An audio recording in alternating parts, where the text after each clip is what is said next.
의례적인 인사말은 앞선 동료 의원님의 인사말로 대신하겠습니다. 존경하는 330만 도민 여러분, 민주화유라 마산 출신 정규헌 의원입니다.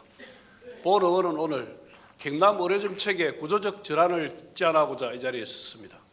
우리나라는 지난해 말 공식적으로 초고령화 시대에 진입했고 그 속도는 전 세계적으로도 유례를 찾기 어려울 정도로 빠르게 진행되고 있습니다. 경남의 고령화 속도 또한 가파릅니다. 2024년 기준 또래 65세 이상 인구 비율은 21.8%로 일부 시군은 30%에 육박하며 이미 초고령화 사회를 현실로 마주하고 있습니다. 노인 인구의 증가는 필연적으로 고혈압, 당뇨, 치매와 같은 만성 퇴행성 질환의 증가로 이어가며 이는 장기적인 치료와 돌봄이 필요하여 의료비 부담을 가중시키는 요인이 됩니다. 자료를 하나 보시겠습니다. 의료비 지출 수준을 나타내는 대표적인 지표인 GDP 대비 경상 의료비 비율입니다. 보시는 바와 같이 2014년 6.5%에서 2023년 9.9%로 급격히 증가했으며 이는 OECD 국가 평균을 초과한 수치입니다. 저출산 및 고령화로 인한 생산 가능 인구 감소와 맞물린 구조적 위기 상황에서 의료정책에 대한 전면적인 재검토가 필요한 시점이라고 하겠습니다. 우리가 나아가야 할 길은 분명합니다. 질병 발생 이후 치료에 집중하는 방식에서 벗어나 예방과 관리 중심의 정책으로 방향을 전환해야 합니다. 정책 전환의 성공 사례는 가까운 일본에서 확인할 수 있습니다.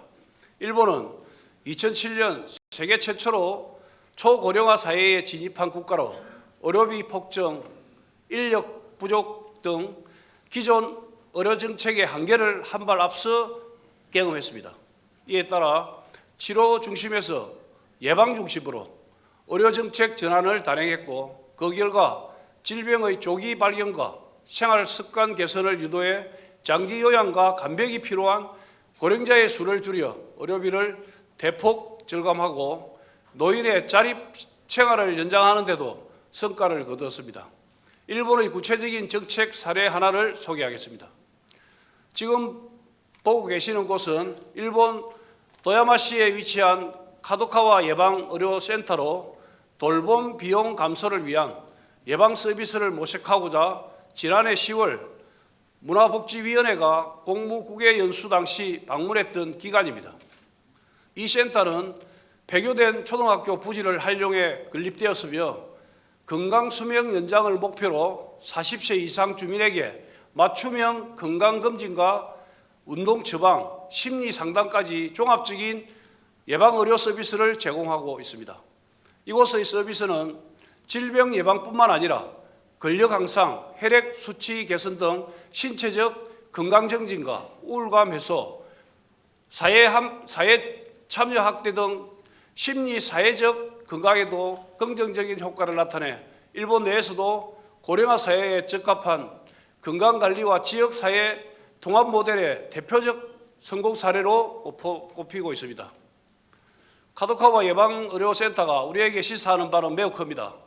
우리나라에서도 지역마다 보건소, 건강정진센터, 치매안심센터 등 유사한 기능의 기관들이 운영되고 있습니다. 하지만 이들 기관은 운영 주체와 수혜 대상에 따라 분절적으로 운영되면서 효율성 저하 문제가 지적되고 있습니다. 또한 주민의 입장에서는 기관마다 접근 방식과 절차가 다르고 정보가 분산되기 때문에 이용 장벽으로 작용합니다.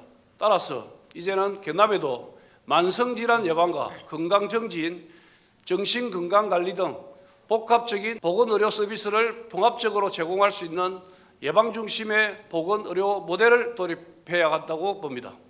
예방은 치료보다 비용이 적게 들고 개인의 삶의 질 향상과 지역사회의 지속 가능성 확보에 훨씬 효과적인 전략입니다. 이 전략을 바탕으로 경남 의료정책을 새롭게 조망할 수 있는 예방 중심의 통합적 보건의료 체계 구축을 위해 경남도정과 보건의료계 그리고 사회 전체의 지혜와 역량을 모아주실 것을 촉구드리며 이상으로 발언을 마치겠습니다.